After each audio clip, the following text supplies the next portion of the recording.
Oh, that was a rough open to Dynamite this week. I've said a few times, I prefer Dynamite when it opens with a match, a really solid match. I think that's a great way to set the tone. Not a Mike promo versus two of the, I don't know, I don't want to say weaker members of the roster on the mic. There's certainly people who are less good on the mic, but Samoa Joe, literally, when this thing started up, I had to check the date that I was watching because I thought I was watching an older episode of Dynamite because he was just repeating what he said before. Oh, everybody's got to earn their title shot now, and I don't know, man. And then Hook comes out and he's throwing around security guards. Why is Hook throwing around security guards? Why does Samoa Joe need security? What is happening? Oh, this isn't a good start. To be fair, it was only like 5 minutes. It was 5 minutes. It was a trying 5 minutes. I don't know how many people just turned off the TV during that. It's very possible. 5 minutes. Would it be better for 5 minutes of like something good? Man, that'd probably be better. It's experimental. That's what I like about AEW. We're doing the builds after the matches. In wrestling for, years upon years, we've done the builds before the match. But in AEW, we're flipping the script and now we're going to do the builds after the match. Hey, why not? Well, now I feel bad about bad talking the start of the show because 5 minutes of kind of a subpar promo spot between Joe and Hook. We definitely made up for it in the first match between Penta and Hangman. My God, Hangman looks good here in all ways. I think Hangman is actually becoming like one of my favorite wrestlers now. Like, he's always been growing on me, but that match he did with Swerve, with the spot where he drinks his blood and spits it into the air, I mean, how could I not enjoy that? And I really enjoyed this match. I thought that easily this match was a four Heartgrave H's out of I don't know how many, but it was a solid 4. This was an amazing match. I think the only thing that could have brought this thing down to a 3 or put it over to a 5 is commentary. Commentary felt flat. I don't like Joe on commentary. I think Joe does let me clarify from earlier. I was saying like Joe sucks on the mic. I'm not saying that Joe sucks on the mic. I'm saying that Joe does a few things very well on the microphone and then everything else poorly. Okay, that's all I'm saying. He's very good in certain areas, and then like when it comes to commentary, I don't know why he was sitting there. I made sure I watched the whole match and I watched after the match, and I still don't know why Joe was there. I don't know what he added to that. If anything, he was detracting from the amazing action in ring.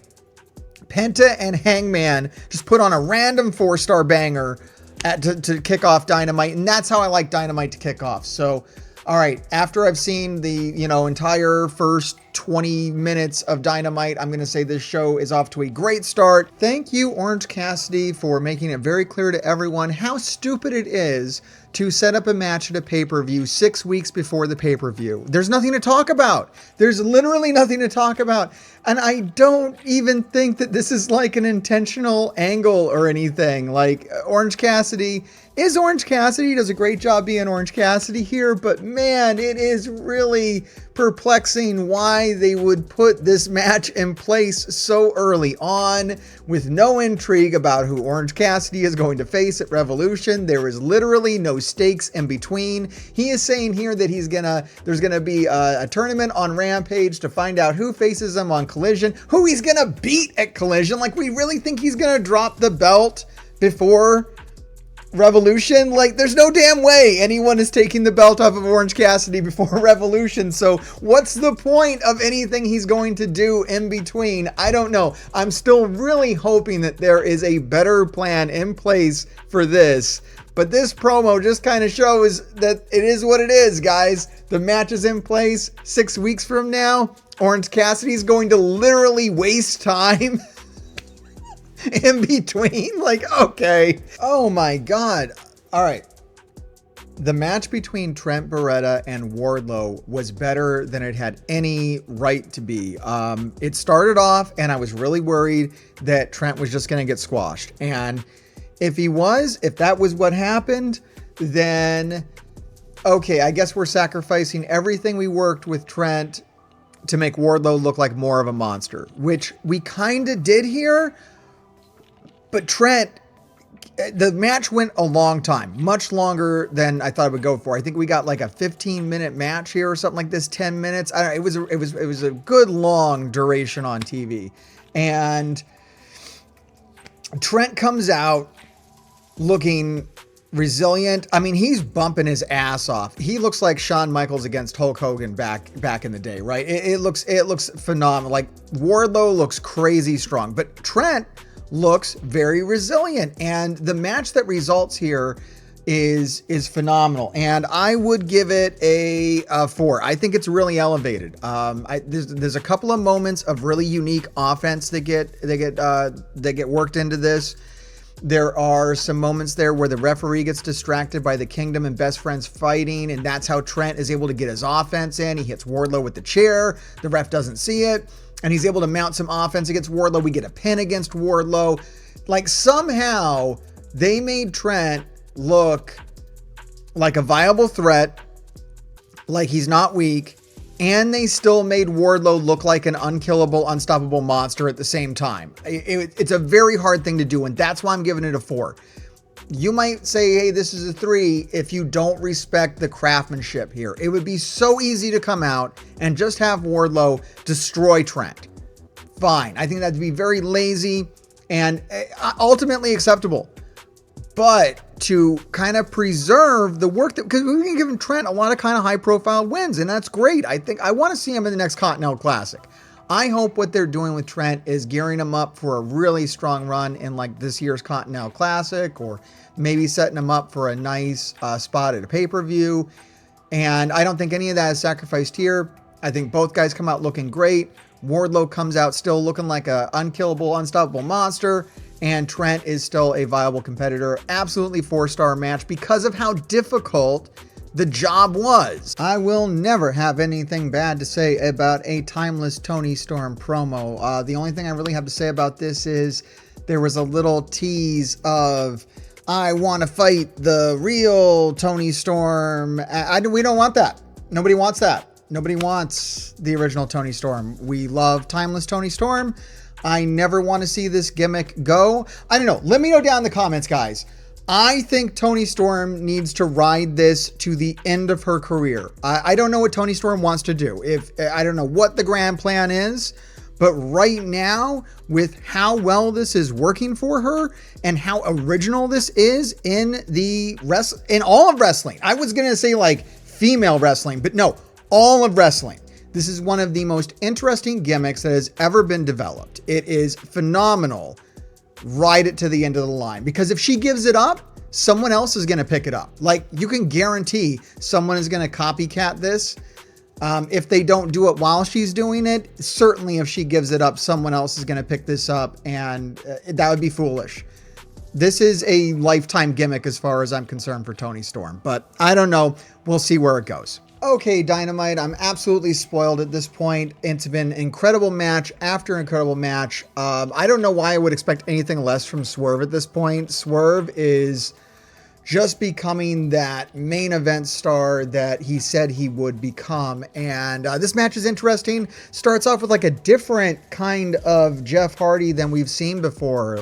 Just different energy about Jeff tonight, and probably his best match. Not his best match in AEW. That would be against Darby Allin. Whatever the hell that thing was with Darby Allin, where they were jumping off of ladders on each other, that was probably his best match in AEW. But as far as a match that doesn't have a lot of ladder spots in AEW, this would be Jeff's best showing to date. Not that it didn't have crazy spots. We had a crazy twist of fate on the steps on the outside. Swerve taking the brunt of that one, but that can't be friendly for either guy. Lots of back and forth here. Back and forth with offense and back and forth with who's the heel, who's the face. I don't know. You know, Jeff is cheating, and Swerve is over with the audience, and Jeff is over with the audience.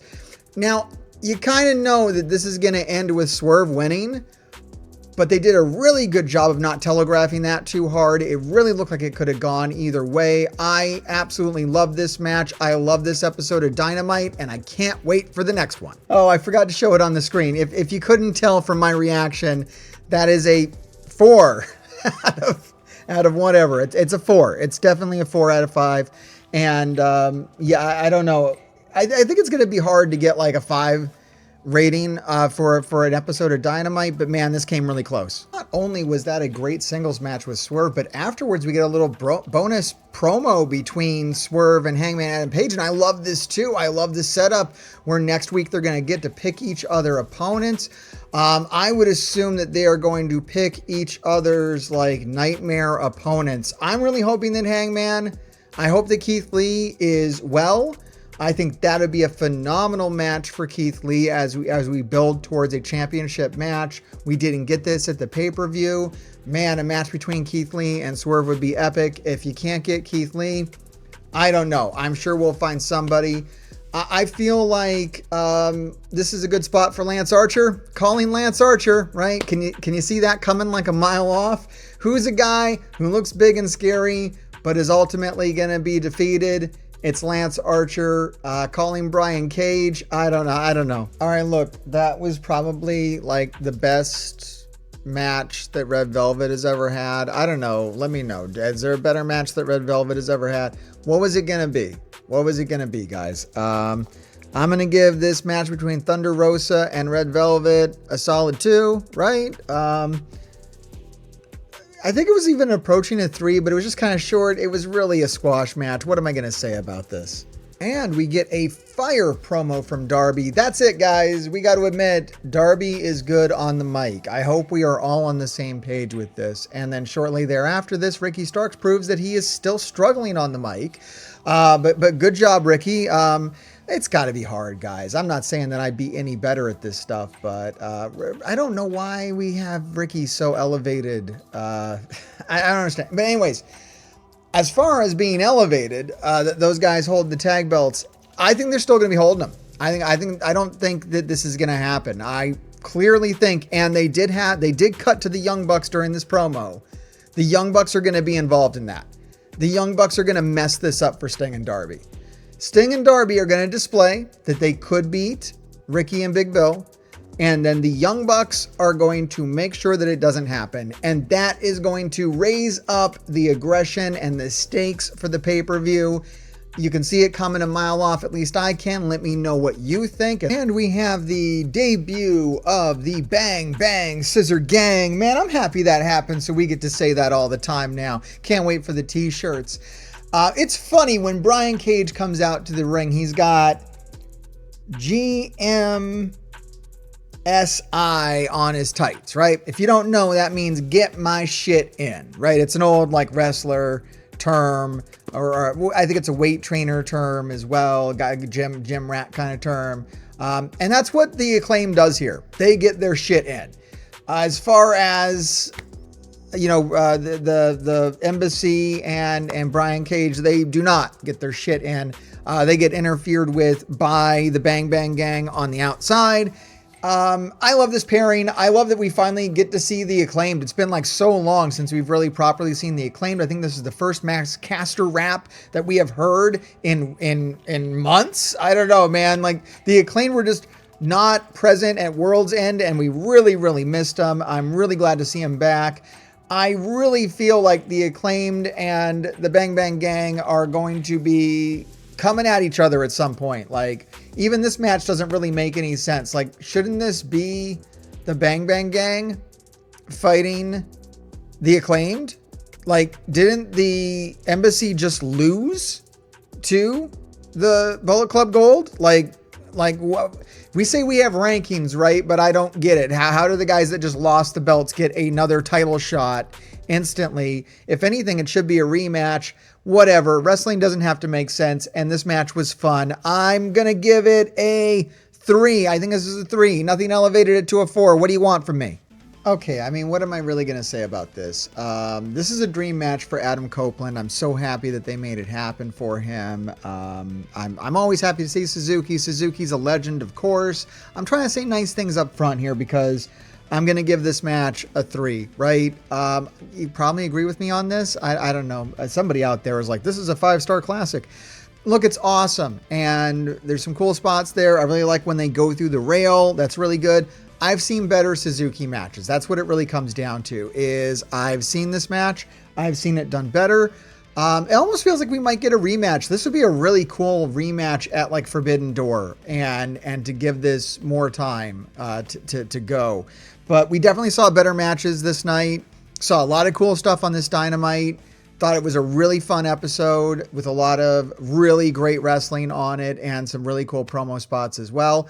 I don't know. Let me know what you think down in the comments below, and we will see you again next week, everybody. Keep digging. Stop what you're doing, baby, and follow Mr. Hargrave from parts unknown, if you will, baby.